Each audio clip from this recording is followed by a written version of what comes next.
Ó, vídeo rápido aqui, ó. Citroën C3. Tá virando direção, tá dando barulho, tá? Geralmente esses setores aqui são elétricos. Você vira direção, fica dando barulho, você sente uma folga no volante. Mesma coisa da linha Fiat, tá? Linha Fiat, linha Ford. No caso lá, geralmente a linha de setor mecânico.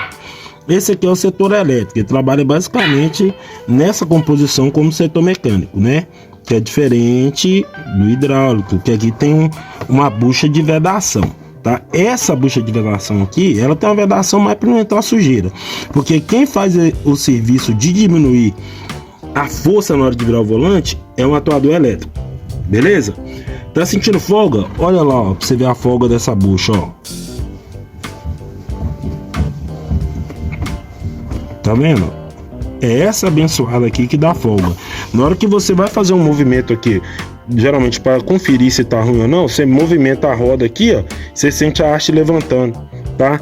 A haste aqui, no caso, a haste axial, né? No caso aqui, o braço axial, a articulação. Essa daqui não tá ruim, ó. Ela tá bem pesadinha e tal. Só que ela tá com muita ferrugem, olha aqui, ó, muita oxidação, muita sujeira. E a mesma coisa acontece lá na haste do setor mesmo. Então isso aqui é manutenção, né? Provavelmente como tá fechadinho, com a coifa fechadinha, não observou. Se alguma vez foi mexido aqui, não lubrificou, né? Aproveitou para lubrificar e simplesmente fechou, porque a coifa tá ressecada. A coifa realmente está ressecada, mas eu até conferi ela não tá furada e ela tava vedadinha, né? Provavelmente água, entrou água e falta de lubrificação, infelizmente foi TOD. Eu vou terminar de fazer esse serviço, mas deixa essa dica aí para quem tem um carro dessa linha, Citroën, Peugeot, né? No caso, alguns setores mecânicos da linha Fiat, da linha Ford, também trabalha com essa buchinha aqui, ó.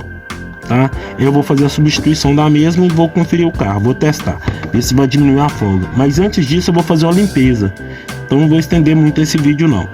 Tá sentindo folga no volante e tá sentindo barulho na hora que vira a direção, pode ser outras coisas, mas vem cá e confere essa buchinha. Tá virando a direção, pode ser o que? Pode ser coxinho, né? Pode ser uma bocinética, né?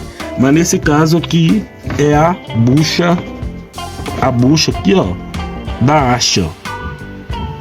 Beleza?